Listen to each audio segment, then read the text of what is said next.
말씀 제목을 우리 화면 보면서 우리 같이 한번 읽어봤으면 좋겠습니다. 우리 화면 좀 한번 띄워주시겠어요?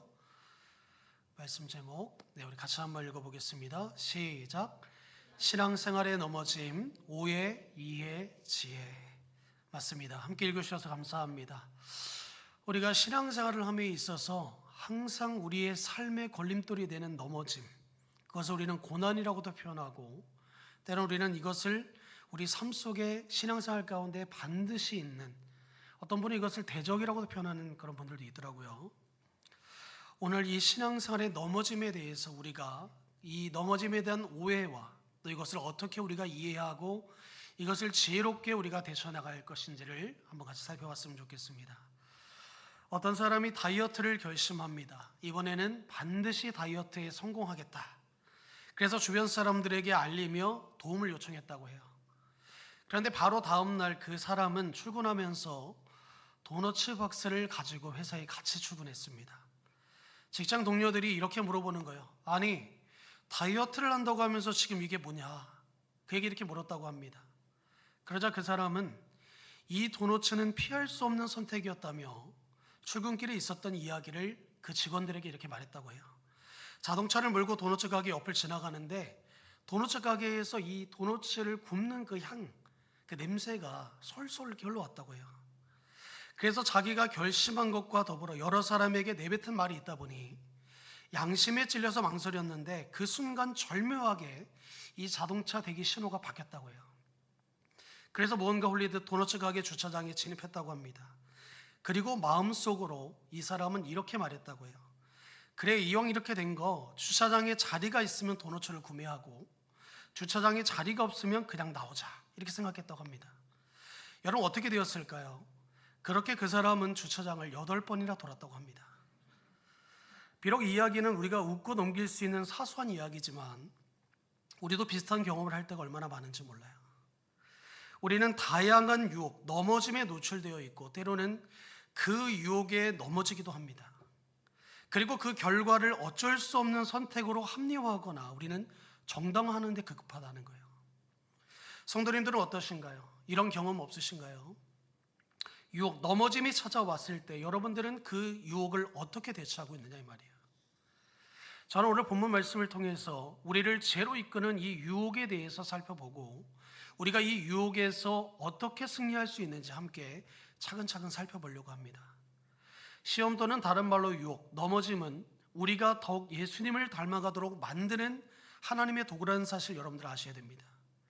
그 시험을 어떻게 반응하느냐가 앞으로 또는 그 사람이 현재의 믿음의 상태를 점검해 볼 수 있는 척도가 되기도 합니다. 시험은 하나님께서 하나님의 뜻을 이루기 위해서 우리에게 허락하시는 좋은 방법이라는 거예요. 그래서 말처럼 쉽지는 않겠지만 오늘 2절의 하반절에 보니까 우리가 시험을 만났을 때에 너희는 그것을 온전히 기쁘게 여기라고 말씀하잖아요. 그런데 오늘 우리 말씀을 살펴볼 때 야고보는 이 시험에 대해서 조금 다른 말을 하고 있어요.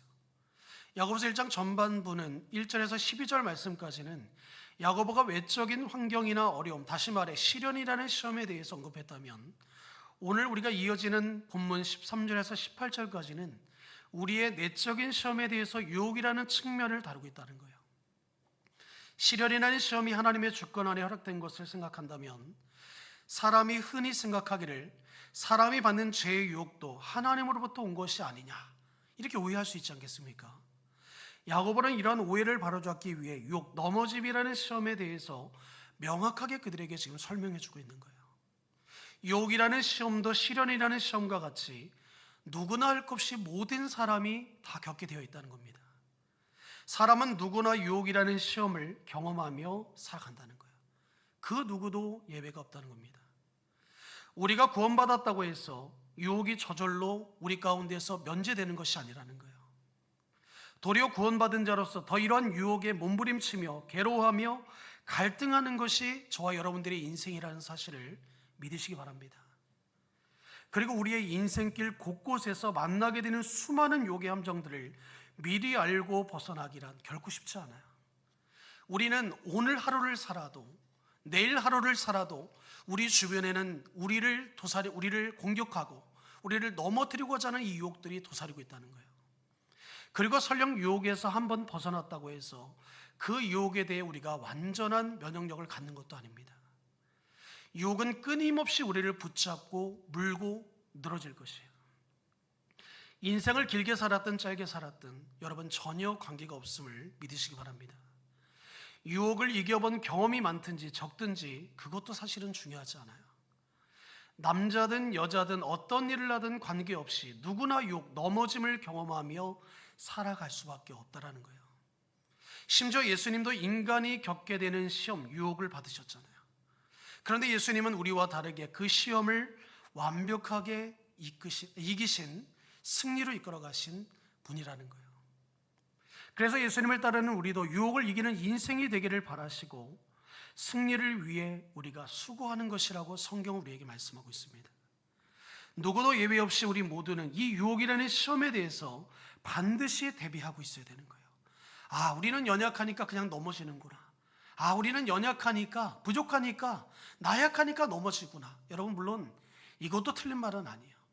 그러나 우리가 유혹인 것을 알면서도 거기에 넘어가는 것은 여러분 죄라는 사실을 믿으시기 바랍니다. 모르고 짓는 죄와 알고 짓는 죄는 사실 다른 거예요. 모르기 때문에 그것이 죄인지를 모르기 때문에 그것은 우리가 범하기 위해서 범하는 게 아닐 거예요. 그런데 그것이 죄인 걸 알면서도, 유혹인 걸 알면서도 그냥 눈 감으며 하나님 이 정도쯤이야 괜찮겠지 하고 넘어가는 것은 죄라는 사실을 믿으시기 바랍니다. 그래서 오늘 저는 유혹에 대해서 세 가지로 접근하려고 해요. 아까 우리 말씀 제목처럼 유혹에 대한 오해, 이해, 지혜입니다. 먼저 우리는 유혹에 대해서 오해하지 말아야 돼요. 안 그래도 견디기 힘든 유혹을 이기기 위해서는 이 유혹, 넘어짐에 대한 오해를 먼저 우리가 바로 잡을 수 있어야 됩니다. 오늘 보면 13절 말씀 다시 한번 읽어보겠습니다. 같이 한번 읽어볼까요? 13절입니다. 시작. 사람이 시험을 받을 때에 내가 하나님께 시험을 받는다 하지 말지니 하나님은 악에게 시험을 받지도 아니하시고 친히 아무도 시험하지 아니하시니라. 여러분 23절 말씀처럼 우리는 흔히 그렇게 말해요. 아, 이 시험은 하나님이 허락하시는 거야. 물론 하나님이 우리를 훈련하시기 위해 우리에게 시험을 주실 때도 있습니다. 그러나 우리가 그것이 분명하게 나와야 되는 거예요. 이것이 이게 하나님이 주시는 시험인 건지 아니면 나의 욕심에 의한 시험인지를 우리는 분별할 수 있어야 된다는 겁니다. 성도가 유혹을 받았을 때 자칫 오해하는 것이 바로 이거라는 거예요. 그것은 하나님이 나에게 이런 유혹을 주셨다는 거예요. 그래서 그런 하나님을 원망하고 그 모든 죄의 탓을 누구에게 돌립니까? 하나님께 돌리는 거예요. 하나님 때문에 이 일이 있었다는 거예요. 하나님 때문에 내가 죄를 범했다는 거예요. 나를 유혹에 빠지게 한 근원을 하나님으로 생각하는 겁니다. 그리고 이렇게 말합니다. 나는 하나님 때문에 유혹, 넘어짐에 넘어갔어. 이런 환경을 허락하신 하나님 때문에 난 어쩔 수 없는 선택을 했던 거야. 그래서 이것은 내 책임이 아니라 모두가 하나님의 책임이야. 여러분 정말 그럴까요? 우리가 유혹에 넘어갔을 때, 유혹에 실패했을 때 우리는 내가 유혹에 빠진 원인을 은연중에 내 자신이 아닌 다른 무언가로 찾으려고 한다는 거예요. 이런저런 핑계, 이유를 대면서 책임을 미루는 거예요. 그러다가 안 되면 어떻게 합니까? 유혹의 원인을 하나님으로 생각하고 그때부터 하나님을 원망하기 시작합니다. 우리 안에는 죄의 책임을 상황과 환경, 다른 누군가에게 돌리려고 하는 이런 본성을 갖고 있다는 거예요. 나는 아닌데 라고 생각하시는 분이 있을 건데요, 우리는 본성상 그런 존재라는 거예요. 그것을 우리는 어디서 찾아볼 수 있을까요? 성경에도 나옵니다. 우리는 그것을 아담을 통해서 알 수 있습니다. 아담으로부터 그런 본성을 우리가 물려받았다는 거예요. 아담이 하나님께 불순종했을 때 여러분도 아시다시피 하나님을 두려워하여 수풀에 숨었잖아요. 선악과를 다 먹은 이후에.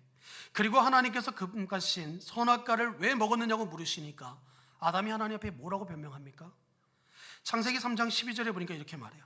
아담이 이르되 하나님이 주셔서 나와 함께 있게 하신 여자 그가 그 나무 열매를 내게 주므로 내가 먹었나이다. 아담은요 하나님께 불순종하고 나서 그 잘못을 지금 누구에게 돌리고 있습니까? 자신의 아내였던 하와에게 돌리는 거예요. 결혼 전에 아내를 바라보며 이는 내 뼈 중에 뼈요 살 중에 살이라고 표현했던 아담이, 그렇게 고백했던 아담이 이제는 이 여자 때문에 내가 불순종하게 되었다는 거예요. 이 상황에 대해 아내 되시는 우리 권사님, 집사님, 성도님들, 여러분들 어떻게 생각하십니까? 아담의 모습을 보면서 문득 내 남편의 모습은 보이지 않는지 여러분도 한번 생각해 봤으면 좋겠습니다. 남편 되시는 저를 포함해 장로님, 집사님, 성도님들, 질그릇처럼 연약한 아내와 앞으로 함께 살아갈 날이 길게 보시고, 여러분들이 물론 다 잘하시겠지만 더 아껴주고 더 잘해주시기 바랍니다. 어쨌든 아담의 말을 자세히 보면 하와에게만 잘못을 돌린 것은 또 아니에요. 하나님이 주셔서 나와 함께 있게 하신 여자란 이 표현이 나오잖아요. 이게 무슨 말입니까? 그 여자를 준, 하와를 준 하나님을 원망하고 있는 거예요. 나는 원하지 않았는데 하나님이 여자를 내게 주셨고, 하나님이 주신 이 여자 하와 때문에 내가 지금 죄를 범했다는 거예요. 내게 이런 환경이 주어지지만 않았다면, 그 사람을 만나지 않았다면, 하나님께서 그 상황을 내게 허락하시지 않았다면 아무 문제가 없었을 텐데, 그 장소, 그 시간, 그 상황, 그 사람을 탓하면서 지금 하나님을 원망하고 있는 거예요. 하나님, 왜 나를 이렇게 만드셨습니까? 여러분, 이것은 하나님을 2번 십자가에 못 박는 얘기예요. 이건 결코 정말 옳은 말이 아닙니다. 아주 잘못된 말이고 너무나 하나님에 대하여 우리가 큰 오해를 하고 있는 고백이에요. 야고보는 오늘 본문 13절에서 분명하게 매듭을 짚습니다. 하나님은 유혹을 받지도 아니하시고 그 누구도 유혹을 하지 않으시는 분이라고 말씀하잖아요. 하나님은 사람을 죄로 이끄시는 분이 아니시다라는 말씀이에요. 우리는 이 부분을 절대로 오해해서는 안 될 줄로 믿습니다. 오히려 하나님은 우리가 죄의 유혹과 시험에서 너희가 승리하기를 원한다고 말씀하고 있어요. 우리의 실패를 하나님은 결코 기뻐하시지 않는다는 거예요. 우리에게 주어진 모든 것은 하나님의 놀라운 섭리 가운데 하나님의 선하신 뜻을 이루기 위한 목적의 안에서 허락된 거라는 사실을 믿으시기 바랍니다. 하나님이 주시는 시험은요, 우리를 훈련하고 우리를 더욱더 단단하게 만들기 위한 시험인 거예요. 죄를 지으라고 우리에게 시험을 주시는 분이 아니라는 겁니다. 하나님은 우리가 감당할 수 있는 시험만 허락하신다라고 말씀하고 있잖아요. 너희가 감당할 시험만 허락하신다. 그 시험을 너희가 감당하지 못할 것은 하나님 허락지 않으신다 그랬어요. 너희가 그것을 감당하지 못할 때에는 피할 길을 또 주신다고 말씀하고 있잖아요. 그렇다면 일상 중에 경험하는 유혹을 우리는 어떻게 그것을 설명할 수 있느냐 이거예요. 죄를 짓도록 우리를 시험에 들게 하는 유혹의 원인, 도대체 무엇이 문제입니까? 우리는 이제 유혹에 대한 오해를 벗어버리고 유혹에 대해 바르게 이해할 필요가 생겼습니다. 그래서 다음으로 살펴볼 것이 유혹에 대한 이해라는 거예요. 오늘 14절과 15절 말씀도 우리 같이 한번 읽어보겠습니다. 14, 15절입니다. 시작. 오직 각 사람이 시험을 받는 것은 자기 욕심에 끌려 미혹됨이니 욕심이 잉태한 즉 죄를 낳고 죄가 장성한 즉 사망을 낳느니라. 우리가 겪는 시험, 넘어짐의 원인이 무엇 때문이라고 지금 말씀합니까? 야고보 사도는 본문 13절에서 하나님은 우리를 유혹하시는 분이 아님을 명확하게 밝히고, 이어지는 말씀에서 그 유혹의 원인이 어디서부터 시작되었는지를 오늘 본문 14절에서 먼저 분명하게 그것을 밝혀주고 있어요. 우리에게 오는 시험 유혹은 자기 욕심에 의해서 시작된다는 거예요. 이제는 유혹의 개념을 바르게 우리가 이해하시기 바랍니다. 유혹의 원인은 하나님이 아니라 내 욕심의 문제라는 거예요. 야고보는 사람의 그 욕심을 콕 집어서 지금 지적하고 있는 거예요. 본문에서 욕심이라고 번역된 단어는 성경에서 꼭 부정적인 의미로 사용된 말은 아니에요. 그런 단어는 아닙니다.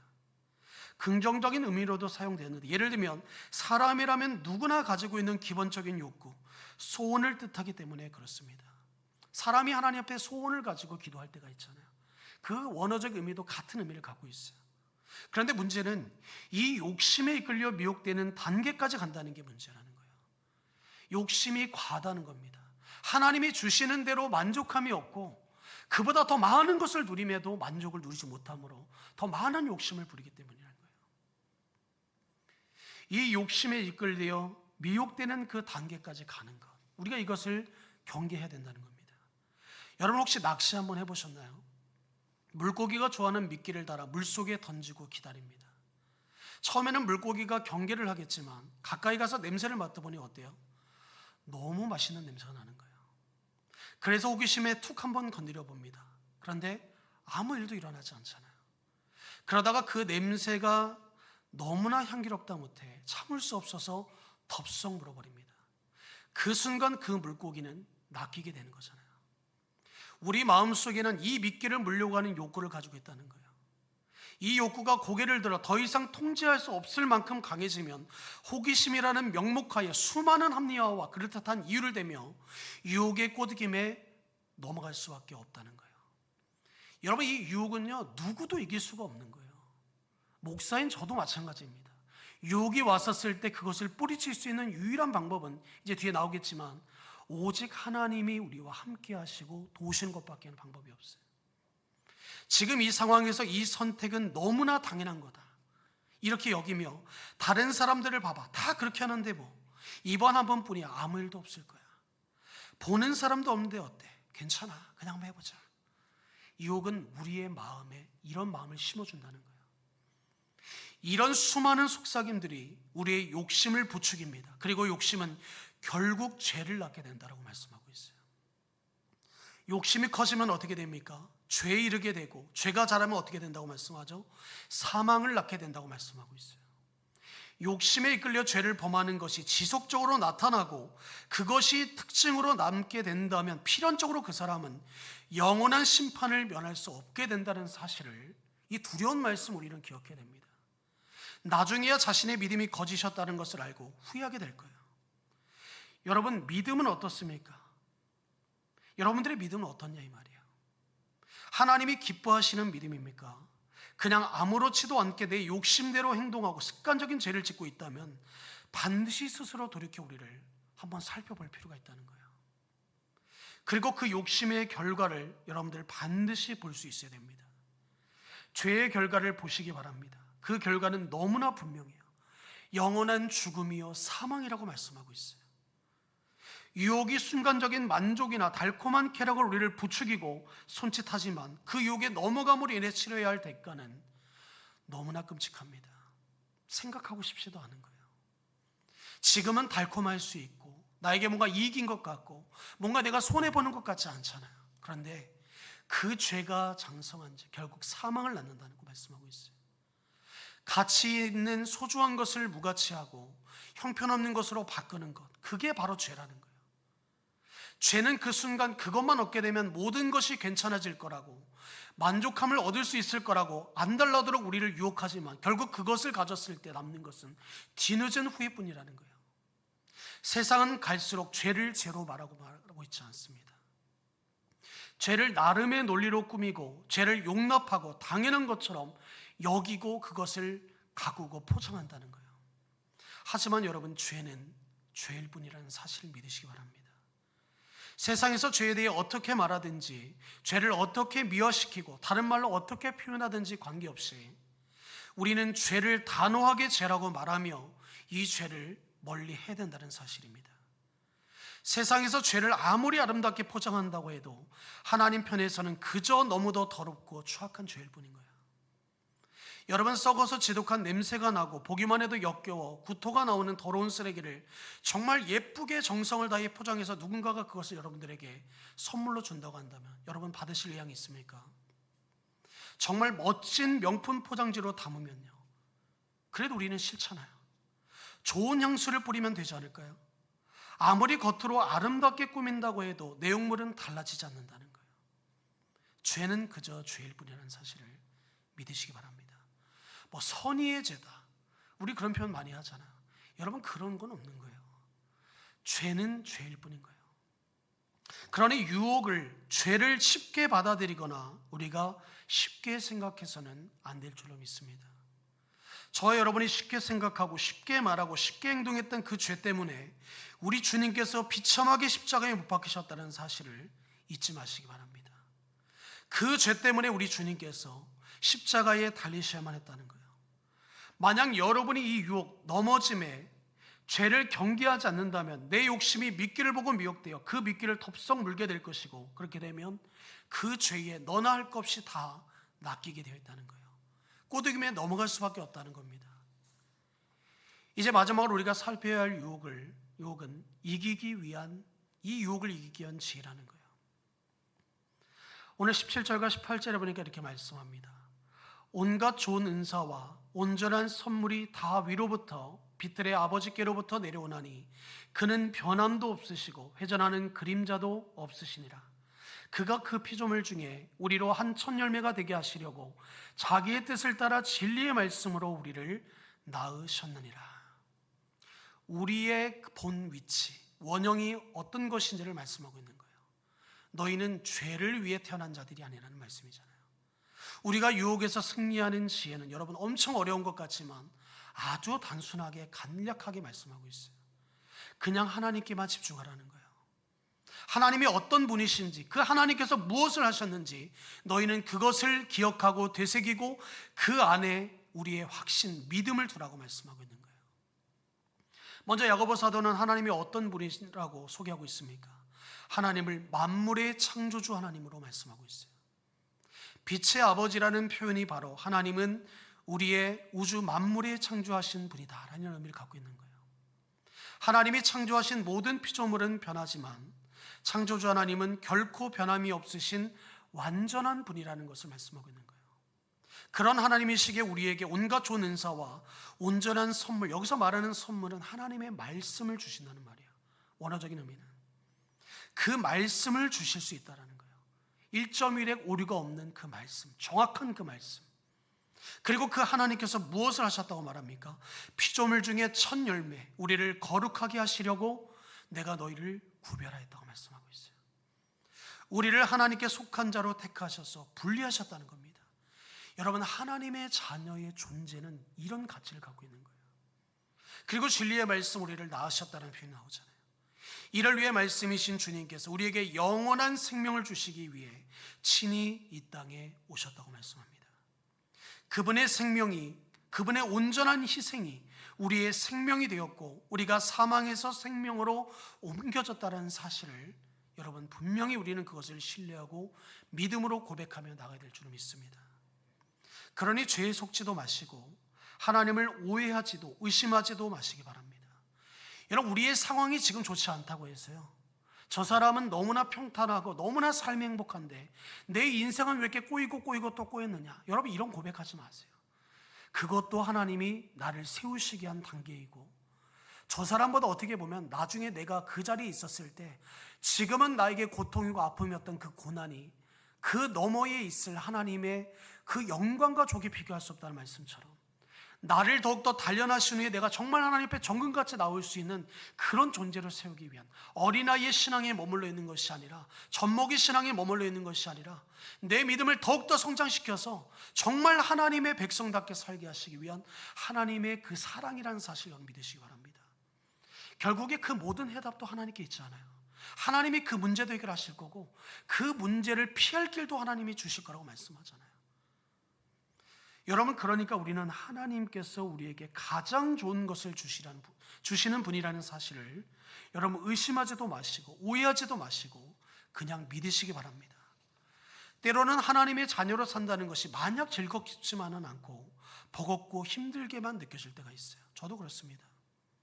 하지만 우리가 그럼에도 자기를 부인하고 자기 십자가를 지고 주님께 집중할 수 있는 게 그 이유가 뭡니까? 하나님은 어제나 오늘이나 변함없으신 완전하신 하나님이기 때문에 가능한 거예요. 나는 부족해서 넘어질 수밖에 없고요, 나는 부족해서 또 죄악 가운데 넘어질 수밖에 없는 존재이지만 하나님은 변함이 없으신 분이라는 거예요. 내가 죄악 가운데 있을지라도 다시 하나님 앞에 회개하고 돌아오면 하나님은 얼마든지 나를 받을 의향이 있다니까요. 얼마든지 하나님은 나를 용서해 주신다고 말씀하고 있어요. 너희가 비록 잘못된 길을 걸어갈지라도 그 길을 인도하시는 분은 결론이 뭡니까? 하나님이라고 말씀하잖아요. 너희가 어떤 것을 선택하고 나갈지라도 그게 옳지 않을 때는 하나님이 막으신다는 거예요. 그것도 응답인 줄 믿으시기 바랍니다. 내가 원하는 대로만 응답받아야 응답이 아니에요. 때로는 내가 잘못된 기도를 할 때, 내 욕심과 내 욕망을 위한 기도를 할 때 나는 모르잖아요. 지금은 나에게 그게 필요하다고 생각하지만 하나님 입장에서는 아직 준비가 되어 있지 않은 거예요. 아무리 여러분 좋은 그릇이라고 해도 그 그릇의 용량을 채울 수 있는 양이 있습니다. 아무리 많은 것을 채우려고 해도 그 그릇이 작으면 많은 것을 채울 수 없는 거예요. 그 많은 것을 채우기 위해서 그 그릇을 더 확장하기 위해서는 어떻게 해야 됩니까? 더 크게 연단하고 더 단단하게 만들어야 되는 거예요. 여러분, 과거나 현재 어떤 유혹을 받든지 그 유혹이 얼마나 끈질기게 우리를 미혹할지라도 거기에 넘어지지 마시고 버티셔서 유혹에 맞설 힘을 여러분 기르시기 바랍니다. 제가 여러분들에게 분명히 말씀드릴 수 있는 한 가지는 있어요. 저와 여러분들이 하나님께 집중하면 우리는 유혹을 물리칠 수 있다는 거예요. 그 어떤 것에도 우리의 마음을 빼앗기지 마시기 바랍니다. 우리가 다른 것을 주목하게 되는 그 순간 그 게임은 끝난 거예요. 죄가 주는 일시적인 만족에 내 자신을 여러분 내어주시지 마시기 바랍니다. 하나님의 말씀을 항상 가까이 해야 돼요. 다른 방법이 없습니다. 다윗도 시편 119편 11절에 이렇게 고백하는데 우리 같이 한번 읽어볼까요? 시편 119편 11절입니다. 화면 보면서 같이 한번 읽어보겠습니다. 시작. 내가 주께 범죄하지 아니하려 하여 주의 말씀을 내 마음에 두었나이다. 여러분, 다윗은요, 하나님이 그를 뭐라고 말합니까? 내 마음에 합한 자라고 말하잖아요.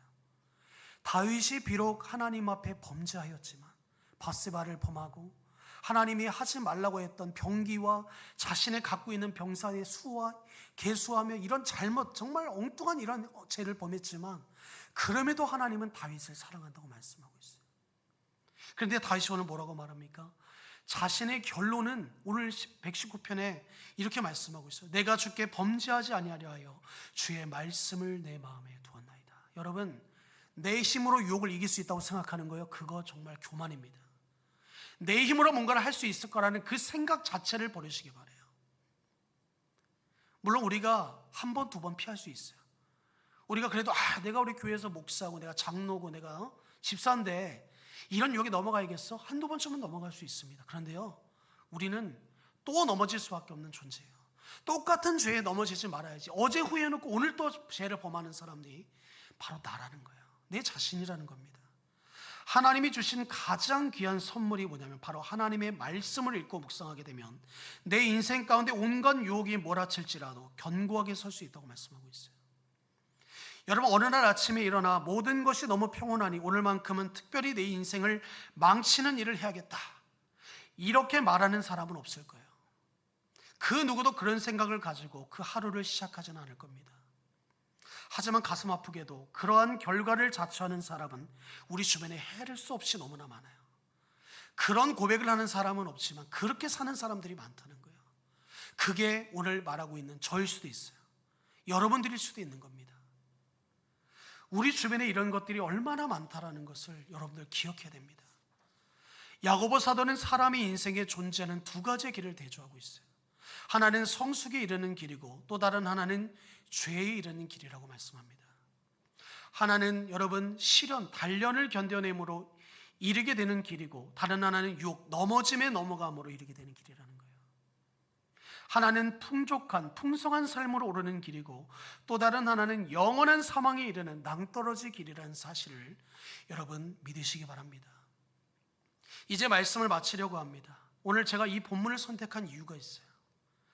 제가 사실 오늘 수요예배를 어떤 말씀을 전하면 좋을까 정말 2주 전부터 고민했었거든요. 목사님 휴가 이제 가시면 어떻게 설교해야 되는지 벌써 저는 이제 회의에서 다 들었기 때문에 수요예배 때 어떤 말씀을 전하면 좋을까 되게 고민이 많았어요. 지난 여러분 9월 1일 월요일부터 어제 본문 9월 9일 새벽 본문 매일 성경 큐티 본문이 여러분도 알다시피 데살로니가 전후서 말씀이었습니다. 제가 이 본문들을 묵상하면서 깨닫고 발견한 것들이 있었어요. 우리는 예수 믿으면 복 받는다, 말만 듣고 교회에 들어섰는데 여러분 예수 믿어도 내가 생각하는 복을 못 받을 때, 오히려 이전에 없었던 어려움과 고난이 찾아올 때 이 신앙을 버리는 사람들이 얼마나 많습니까? 오늘날 우리 기독교인들은 복을 당연한 것으로 고난을 당연하지 않은 것으로 여기며 살아가고 있어요. 그러나 데살로니가 성도들은요 정반대였습니다. 고난을 당연한 것으로 복은 하나님의 특별한 은혜로 여기며 살았다는 거예요. 여러분 인생을 살아가는 일에 우리 자녀들에게 부모가 주로 하는 말이 뭡니까? 젊은 청년들과 어린아이들은 내가 이렇게만 되면 세상 이렇게 될 거라고, 나는 출세할 거라고, 성공할 거라고 다 꿈꾸며 삽니다. 자녀들의 길을 죽이려고 그러는 건 아닌데 부모들은 걱정이 되어서 이렇게 말하잖아요. 야, 세상이 그렇게 호락호락하지 않아. 세상이 그렇게 내 뜻대로 만만하게 되는 게 아니야. 이렇게 말할 수밖에 없는 이유가 뭡니까?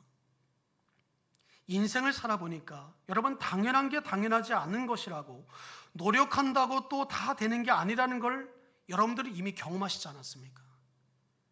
신앙생활도 마찬가지라는 거예요.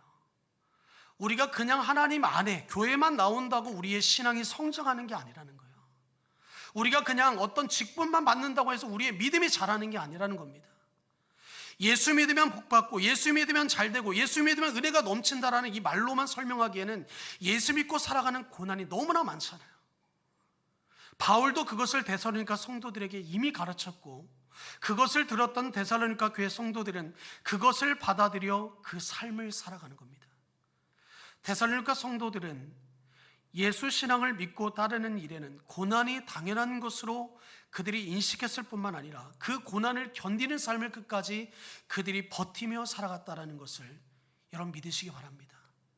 저는 참 이 데살로니가 성도들을 보면서 참 많은 도전을 받았어요. 성경은 읽어봤지만 이렇게 연구할 기회가 별로 없었잖아요. 그런데 이 말씀을 읽으면서 느낀 게 뭔지 알아요? 야, 우리 광일교회에 정말 필요한 게 뭘까? 물론 많은 성도들이 오는 것도 중요하고 새가족들이 정착하는 거 다 중요합니다. 그런데 정말 더 중요한 것은 우리가 그런 존재가 되느냐 이거예요. 그 사람들에게 우리가 도전을 줄 수 있는 그런 존재냐 이겁니다. 교회만 몇십 년 다닌다고 우리가 그냥 자연스럽게 자라는 게 아니라 하나님 안에서 정말 우리가 다음 세대들에게, 새가족들에게, 새로운 예수님을 처음 믿는 사람들에게 도전을 줄 수 있는 그런 사람이 되어야 된다는 거예요. 여러분, 데살로니가 교회 성도들은요, 고난을 당연하게 여겼다는 거예요. 예수를 믿으면 고난은 곧 예수님. 그들은 그렇게 생각했다는 거예요. 우리도 여러분, 복을 받아야겠지만 복을 받지 말라는 말이 아니에요. 복은 하나님이 우리에게 그냥 주시는, 하나님의 놀라운, 그냥 하나님 우리에게 주시는 복인 거예요. 그런데 고난은요, 그 복보다 더 큰 것을 우리에게 세우시기 위한 하나님의 더 큰 복이라는 사실을 믿으시기 바랍니다. 여러분들의 삶도 이 고난을 견디는 삶까지 넘어갈 수 있는, 끝까지 버티며 살아가는 저와 여러분들이 되시기를 주님의 이름으로 축복합니다. 우리 시간 함께 우리 찬양하시고 오늘 제가 마무리 기도하고 오늘 주기도문을 마치면 좋을 것 같습니다. 우리 찬송가 310장 함께 찬양하겠습니다.